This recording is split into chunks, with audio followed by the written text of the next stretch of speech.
Hi friends, welcome to ചങ്ങായി vlog. ഇന്ന് നമ്മൾ പഠിക്കാൻ പോകുന്നത് 3ാം ക്ലാസ്സിലെ മലയാളം യൂണിറ്റ് 2 പലഹാരപ്പൊതി.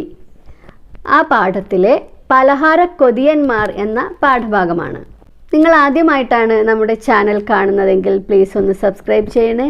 അതേപോലെ തന്നെ ഈ വീഡിയോസ് ലൈക്ക് ചെയ്യാനും നിങ്ങളുടെ ഫ്രണ്ട്സിന് ഷെയർ ചെയ്യാനും മറക്കല്ലേ. 3ാം ക്ലാസ്സിലെ എല്ലാ വീഡിയോസും സ്റ്റാൻഡേർഡ് 3 2024 എന്ന പ്ലേലിസ്റ്റിൽ നിങ്ങൾക്ക് ലഭ്യമാണ്. അപ്പോൾ നമുക്ക് ഈ പലഹാരക്കൊതിയന്മാരുടെ കഥയൊന്ന് വായിച്ചാലോ. ചില പലഹാരക്കൊതിയരുടെ കഥ വായിക്കാം. പലഹാരക്കൊതിയന്മാർ. വലിയങ്ങാടിയിലെ വലിയ ചങ്ങാതിമാരാണ് ചോണനും മണിയനും. ഒരു ദിവസം ചോണൻ ധൃതിയിൽ എവിടേക്കോ പോണത് മണിയൻ കണ്ടു.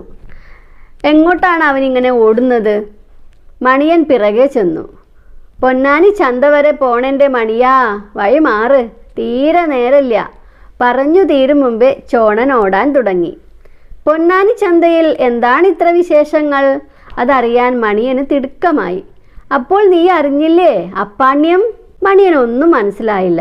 അവൻ ആദ്യമായിട്ടാണ് അപ്പാണ്യം എന്ന വാക്ക് തന്നെ കേൾക്കുന്നത്. അപ്പാണ്യോ എന്താണത്? മണിയൻ്റെ ചോദ്യം കേട്ട് ചോണന് ശരിക്കും ദേഷ്യം വന്നു. കഷ്ടം തന്നെ ഇവൻ്റെ ഒരു കാര്യം. അപ്പാണ്യം എന്താണെന്ന് അറിയാത്ത ഉറുമ്പുകളുണ്ടോ? അപ്പാണ്യം എന്ന് പറഞ്ഞാൽ അപ്പവാണിഭം. പൊന്നാനി ചന്തയിലാണ് മണിയാ അപ്പത്തിൻ്റെ വാണിഭം. പൊടിച്ച അപ്പക്കച്ചവടാണ്, മനസ്സിലായോ? അപ്പത്തിൻ്റെ ചന്തയോ? മണിയൻ കണ്ണ് മിഴിച്ചു നിന്നുപോയി. കോഴിക്കോട്ടെ ഈ വലിയങ്ങാടിയിൽ കിട്ടാത്ത എന്തപ്പങ്ങളാണ് അപ്പാണ്യത്തിൽ ഉണ്ടാവുക? നെയ്യലുവ, കറുത്തലുവ, വെളുത്തലുവ, മഞ്ഞലുവ, ചോന്നലുവ, പച്ചലുവ, മഞ്ഞ ജിലേബി, വെള്ള ജിലേബി, ചോന്ന ജിലേബി, ചക്ക വറുത്തത്, കായ വറുത്തത്, ചേന വറുത്തത്, കപ്പ വറുത്തത്, ഈത്തപ്പഴം പൊരി, 6ാം നമ്പർ, മൈസൂർ പാക്ക്, കല്ലുമ്മക്കായ പൊരിച്ചത്, ഇവയൊക്കെയല്ലേ പലഹാരങ്ങൾ? മസാല ദോശ, നെയ് റോസ്റ്റ്, പൊറോട്ട, കൊഴുക്കട്ട, അട, വട, പക്കവട, ഉണ്ട, ബോണ്ട, സുഖിയൻ, ചിക്കൻ റോൾ, മുട്ടപ്പപ്സ്, പഴംപൊരി, നെയ്യപ്പം, ഇടിയപ്പം, കലത്തപ്പം, കാരോലപ്പം, കായപ്പം, ഈത്തപ്പം, ഊത്തപ്പം, അച്ചപ്പം, ഇവയല്ലേ അപ്പങ്ങൾ? ഈ അപ്പങ്ങൾ തിന്നാൻ വേണ്ടി മാത്രം ഇത്രയും ദൂരം വെറുതെ പോണോ ചോണ? ഇക്കാലത്തുമുണ്ടോ ഇങ്ങനെയുള്ള മണ്ടൻ ഉറുമ്പുകൾ? മണിയൻ്റെ സംശയം കണ്ട് ചോണന് പുച്ഛം തോന്നി. ഇവൻ എങ്ങനെ എൻ്റെ ചങ്ങാതിയായി? നീ മുട്ടസുർക്കാന്ന് കേട്ടിട്ടുണ്ടോടാ മണിയാ?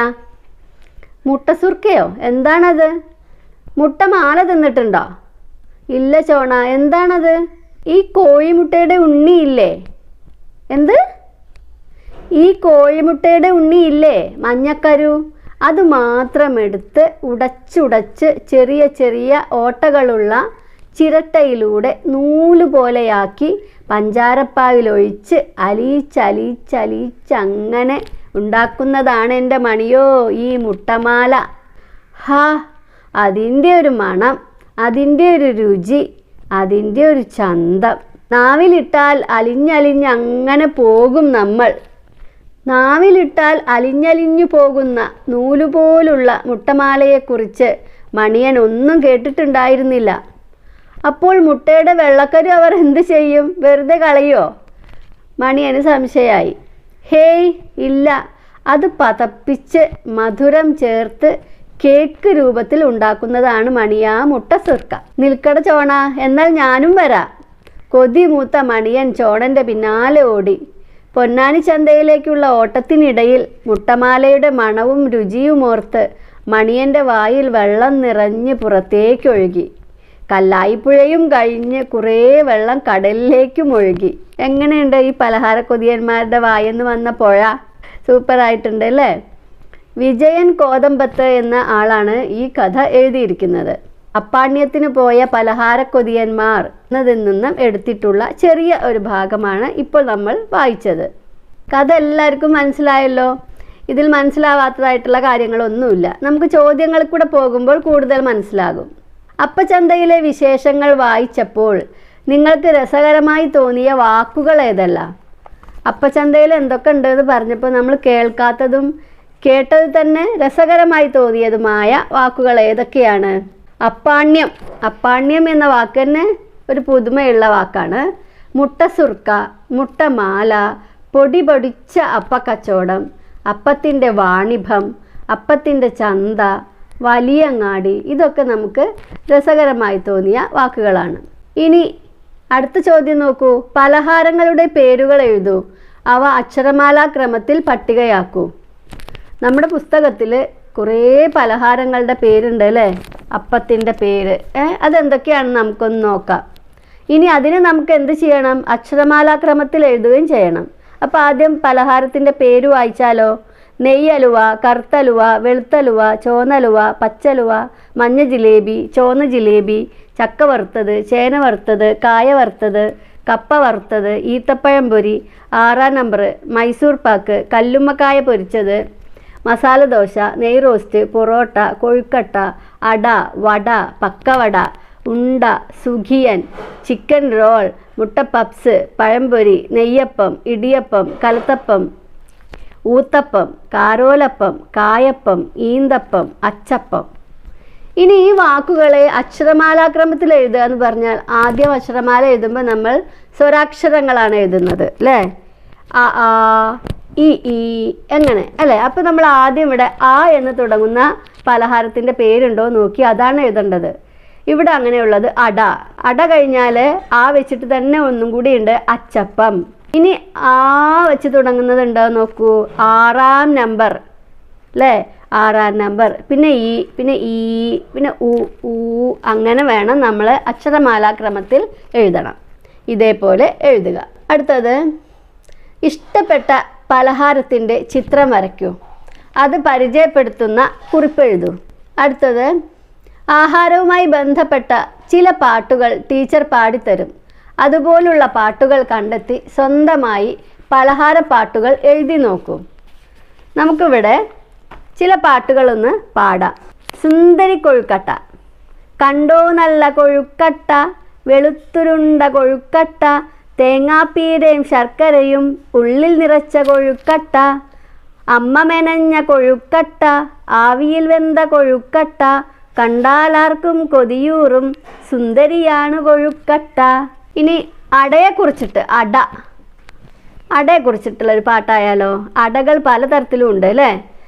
നമുക്കൊന്ന് പാടി നോക്കാം. അടയെന്നുള്ളൊരു പലഹാരം, നല്ലൊരു നാടൻ പലഹാരം, അരിയടയുണ്ടേ പല മട്ടിൽ, ഗോതമ്പടയും പല മട്ടിൽ, ചക്ക കുഴച്ചൊരു ചക്കയട, ചക്കര ചേർത്തൊരു മധുരയട, ചട്ടിയിൽ വെന്തൊരു ചട്ടിയട, പാലട, തേനട, കപ്പയട.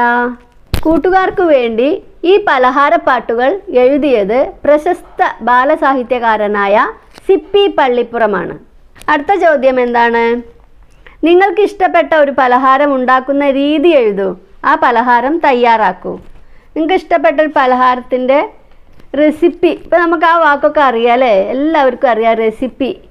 എങ്ങനെയൊക്കെ ഉണ്ടാക്കാം, എന്തൊക്കെ സാധനങ്ങൾ ചേർക്കണം, എത്ര ചേർക്കണം, അങ്ങനെയുള്ള ഒരു റെസിപ്പി. അത് നിങ്ങൾ വീട്ടിൽ നിന്ന് എഴുതി ഉണ്ടാക്കി കൊണ്ടുവരണം. ആ പലഹാരം നിങ്ങൾ ഉണ്ടാക്കിയും കൊണ്ടുവരണം. നിങ്ങളുടെ ഫ്രണ്ട്സിനൊക്കെ വേണ്ടിയിട്ട് അത് സ്കൂളിലേക്ക് ഉണ്ടാക്കി കൊണ്ടുവരണം. എന്നിട്ട് എന്ത് വേണം? എല്ലാവരും വീട്ടിൽ നിന്ന് തയ്യാറാക്കി കൊണ്ടുവന്ന പലഹാരങ്ങൾ ക്ലാസ്സിൽ പ്രദർശിപ്പിക്കൂ. പ്രദർശനത്തിൻ്റെ പ്രചാരണത്തിനായി പോസ്റ്ററും തയ്യാറാക്കണം.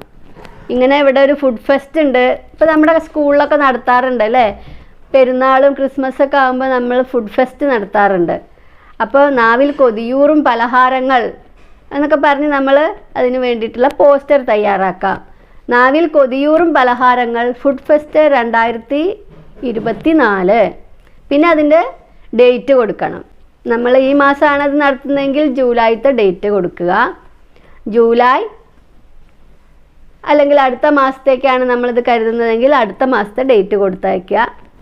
എന്നിട്ട് കുറച്ച് അപ്പങ്ങളുടെ ഫോട്ടോ, അപ്പങ്ങളുടെ പേര്, ഇതൊക്കെ കൊടുക്കാം. ഓക്കെ. പൊന്നാനി ചന്തയിലേക്കുള്ള ഓട്ടത്തിനിടയിൽ മുട്ടമാലയുടെ മണവും രുചിയും ഓർത്ത് മണിയൻ്റെ വായിൽ വെള്ളം നിറഞ്ഞ് പുറത്തേക്കൊഴുകി. കല്ലായിപ്പുഴയും കഴിഞ്ഞ് കുറേ വെള്ളം കടലിലേക്കും ഒഴുകി. കൊതിമൂത്ത ഉറുമ്പുകൾക്ക് അപ്പാണ്യത്തിന് എത്തിച്ചേരാൻ കഴിഞ്ഞോ? അവർക്ക് മതി വരുവോളം അപ്പം കിട്ടിയോ? ഈ കഥ പൂർത്തിയാക്കൂ. ഇവർ പോണത് വരെ ഉള്ളൂ അല്ലേ നമ്മുടെ കഥയിൽ. അപ്പാണ്യം ഒക്കെ ആലോചിച്ച് വായിൽ നിന്ന് വെള്ളം ഒരു പുഴയായിട്ടൊഴുകി, ആ പുഴ കടലിലേക്കും ഒഴുകി, അങ്ങനെ അത്രയാണ് നമ്മൾ പാഠത്തിലുള്ളത്. ഇനി ഇതിനെ നമ്മൾ ഈ കഥേനെ പൂർത്തിയാക്കണം. കഥയുടെ ബാക്കി നമുക്ക് എഴുതാം. കൊതിമൂത്ത മണിയൻ്റെ വായിൽ നിന്നൊഴുകിയ വെള്ളത്തിൽ ചവിട്ടി മറ്റു പലരും വഴുക്കി വീഴുന്നത് കണ്ട് ചോണൻ അടക്കി ചിരിച്ചു. ചന്ത നിറയെ ആൾക്കാരുണ്ട്. തിക്കിത്തിരക്കി ആദ്യം പലഹാരത്തിന് അടുത്തെത്തിയത് മണിയനായിരുന്നു. ഓടി നടന്ന് അവൻ എല്ലാ പലഹാരവും രുചിച്ചു നോക്കി. അവൻ്റെ വയർ വീർത്തു പൊങ്ങി. ഒരടി കൂടി നടക്കാൻ പറ്റുന്നില്ലല്ലോ. അവൻ അപ്പോഴാണ് ചോണനെക്കുറിച്ച് ഓർത്തത്. മറ്റുള്ളവരുടെ ചവിട്ടേൽക്കാതിരിക്കാൻ മണിയൻ ചുമരിൻ്റെ അരികിലേക്ക് ചാരി. അവിടെ ഇരുന്ന് ഉറക്കവുമായി. ഇങ്ങനെ നമുക്ക് ഈ കഥ അവസാനിപ്പിക്കാം. നിങ്ങൾക്ക് കൂടുതൽ നല്ല രീതിയിൽ അവസാനിപ്പിക്കാൻ കഴിയുമെങ്കിൽ അതുപോലെ അവസാനിപ്പിക്കാം. ഓക്കെ, അപ്പോൾ എല്ലാവരും നമ്മുടെ പലഹാര കൊതിയന്മാർ എന്ന കഥ ആസ്വദിച്ചല്ലോ. അടുത്ത വീഡിയോയുമായി ഉടനെ കാണാം. Thanks for watching.